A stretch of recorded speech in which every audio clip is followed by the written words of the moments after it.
दोनों के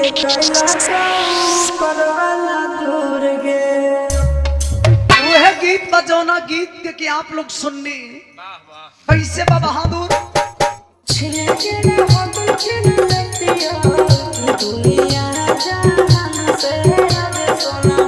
दुनिया जहान से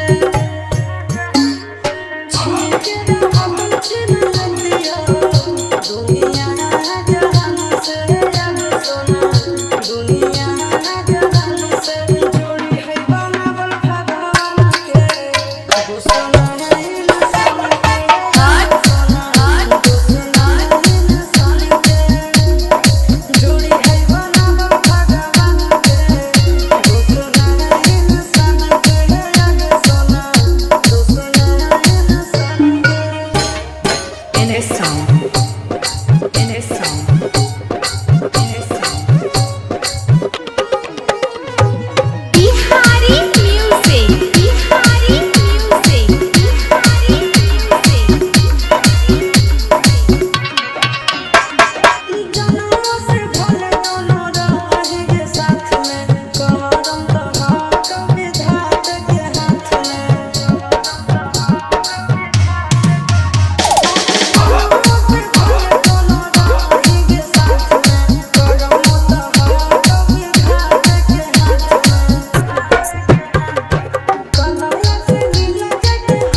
in his song.